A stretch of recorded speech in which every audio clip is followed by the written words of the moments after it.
Erika Jayne teases RHOBH Season 14 reunion, takes credit for show's success.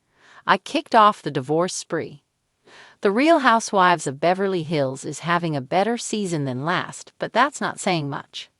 The only way was up from the nonsensical storylines that plagued Season 13, but longtime cast member Erika Jayne is taking credit for the shift in the right direction. In a new The Daily Dish interview, Erika claimed that Season 14 is co-star Dorit Kemsley's season.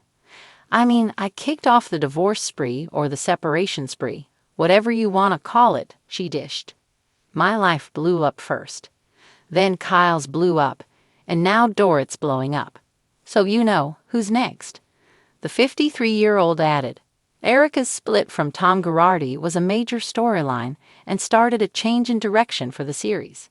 She was indeed the first prominent cast member to experience such issues, so we'll give her that.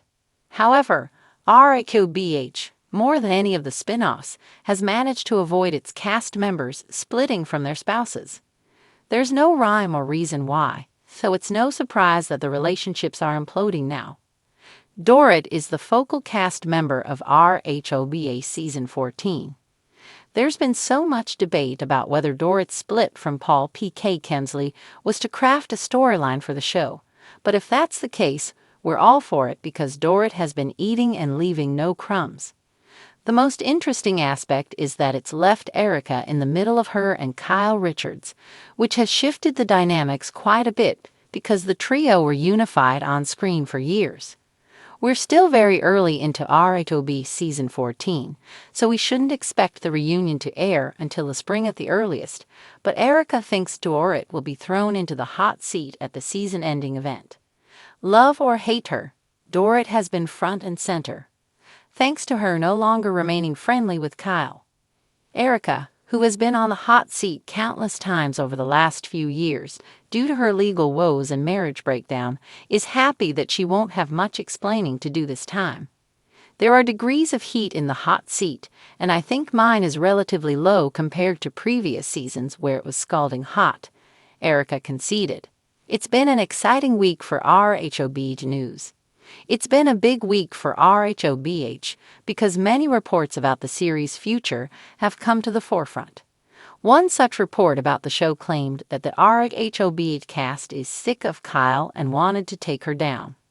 Another indicated that Lisa Vanderpump could triumphantly return for Season 15 as Bravo and execs mull whether the series needs a revamp. It's early days, but RHOBH Season 14 has been a cut above its last, so there's hope it will continue improving. The big question will be whether Kyle walks away after 14 seasons because she's no longer getting a favorable edit. Erika Jayne entered the opulent reunion set of The Real Housewives of Beverly Hills Season 14 with her signature strut, clad in a shimmering silver gown that glistened like a disco ball under the studio lights. Her blonde hair cascaded down her back, and a smirk danced on her lips as she surveyed the room.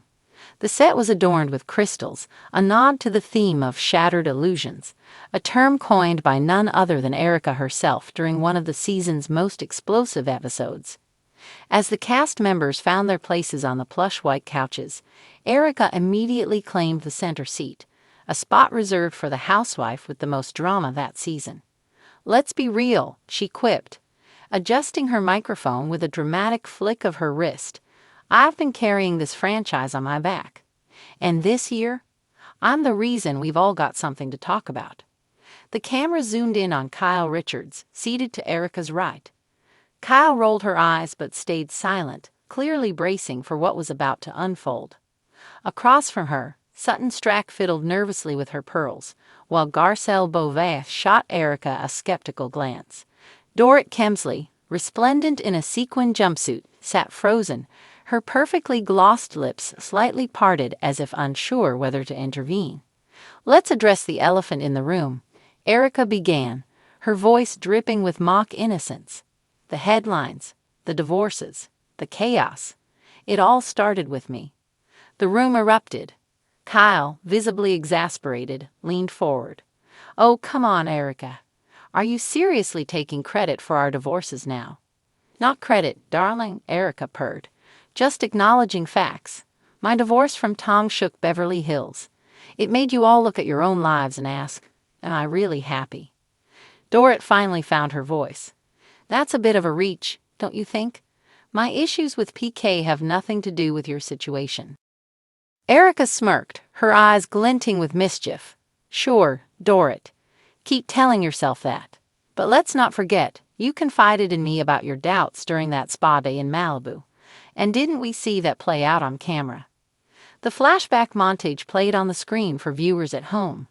Dorrit, wrapped in a fluffy robe, admitting to Erika that her relationship with PK felt strained under the weight of financial pressures and constant rumors.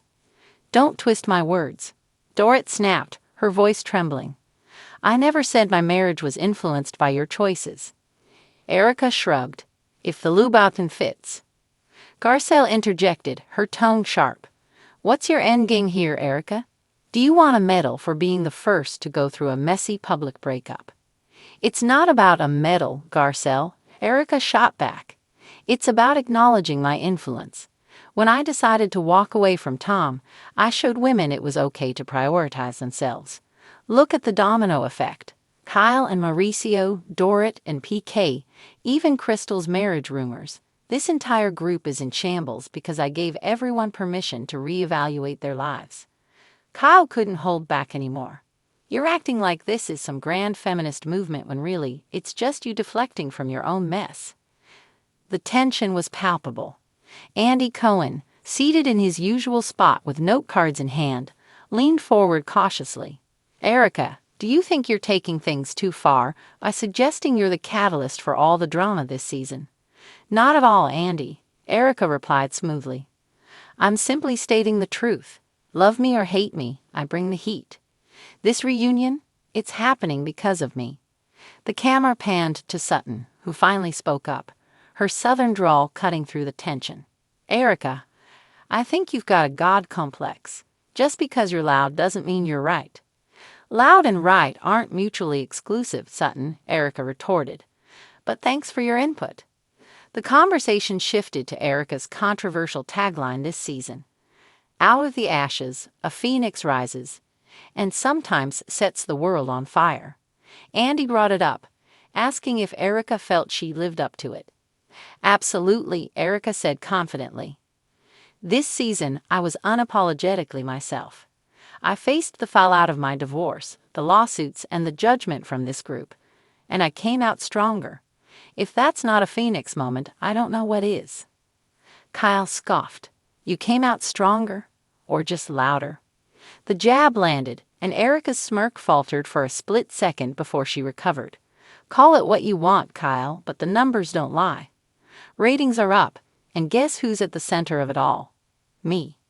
Andy, sensing the need to shift gears, asked Erika about her music career and whether her recent single, Divorce Party, was inspired by her personal life.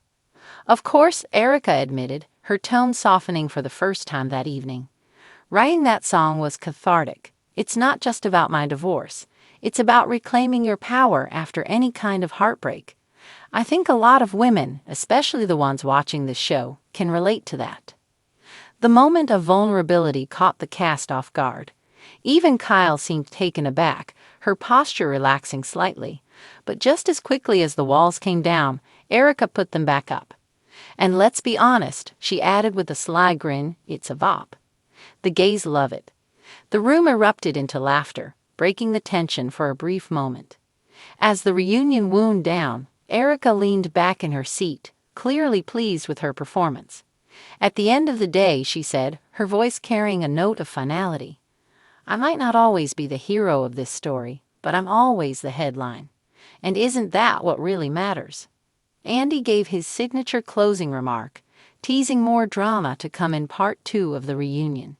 As the cast dispersed, Erika stood, her silver gown catching the light one last time. She turned to Kyle and whispered, loud enough for the cameras to catch, Don't be too mad, honey. You're welcome for the paycheck.